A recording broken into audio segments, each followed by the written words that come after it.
సినిమాల్లోనే కాదు నిజ జీవితంలోనూ బాలకృష్ణ దబిడి దిబిడే.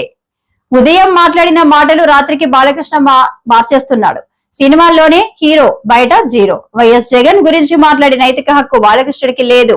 చీర్ల జగ్గిరెడ్డి, కోనసీమ జిల్లా వైఎస్ఆర్సీపీ అధ్యక్షుడు. ఈరోజు పవిత్రమైనటువంటి శాసనసభలో వైఎస్ జగన్మోహన్ రెడ్డి గారిని బాలకృష్ణ గారు ఒక సైకో అనేటువంటి విధంగా అభివర్ణించడం జరిగింది.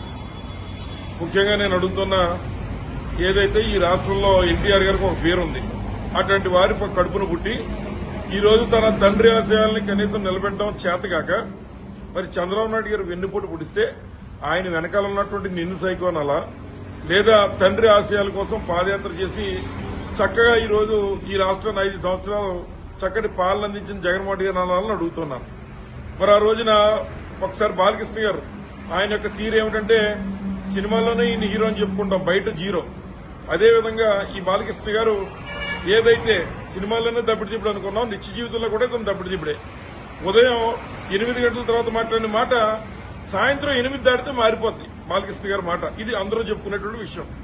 అలాగే మరొక ముఖ్యమైనటువంటి విషయం నేను చెప్తున్నాను, అది ఏమిటంటే ముఖ్యంగా మరి ఏదైతే ఇతను మందు తాగి తప్ప ఆ రోజు ఇతను సెక్యూరిటీ చూస్తున్నటువంటి వారి మీద కాల్పులు జరిగిన పరిస్థితి ఈ రాష్ట్ర ప్రజలందరికీ కూడా తెలుసు. అటువంటి తరుణంలో ఇతనికి స్వయాన భావమైనటువంటి చంద్రబాబు నాయుడు ఏమో ఇతని లోపలుంటే కనీసం పలకరింపు కూడా వెళ్ళిన పరిస్థితి ఉంటే ఆవేళ రాజశేఖర రెడ్డి గారి కాళ్లు పట్టుకుంటే ఇతన్ని దయదలిచి వదిలిపెట్టేసిన పరిస్థితుల్ని ఒకసారి బాలకృష్ణ గారు గుర్తు చేసుకోవాలని చెప్పి సందర్భంగా తెలియజేస్తున్నాం. జగన్మోహన్ రెడ్డి గారిని కామెంట్ చేసేటువంటి హక్కు గాని లేదా ఆయన మీద మాట్లాడే నైతిక విలువలు గాని నీకు లేవని, నువ్వు ఉదయం 8 గంటలకు ఒకటి మాట్లాడితే సాయంత్రం 8 దాటితే వేరే మాట్లాడేది ఇలాంటి తాగుబోతున్న మాటలకి అసెంబ్లీలో విలువ ఉండదని చెప్పి సందర్భంగా తెలియజేస్తూ మరొకసారి అటువంటి దబ్బిడి దిబ్బడి మాటలు మాట్లాడకుండా మరి ఏదైతే సినిమాల్లో నువ్వు హీరో ఉండొచ్చు, రాజకీయాల్లో హీరో వైఎస్ జగన్మోహన్ రెడ్డి గారు గుర్తుపెట్టుకో. మీరందరూ కలిపిన మీ వల్ల జగన్మోహన్ రెడ్డి గారిని మొన్న ఓడించారు కానీ మీ అందరూ ఒకవైపు అయితే జగన్మోహన్ రెడ్డి గారు ఒకవైపు ఉన్నాడు. అది రియల్ హీరో అంటే 4-5 కలిపి మరి ఒకరి మీద యుద్ధానికి వెళ్ళినటువంటి మీరు జగన్మోహన్ రెడ్డి గారిని సైకోని ఏ రకంగా మాట్లాడతామని చెప్పి సందర్భంగా మనవి చేస్తున్నా. నేను హిందూపురం ప్రజలందరికీ మనవి చేస్తూ ఉన్నా, ఎట్లాంటి తాగుబోతుని గెలిపించి మీ నియోజకవర్గం కూడా నష్టపోతుంది.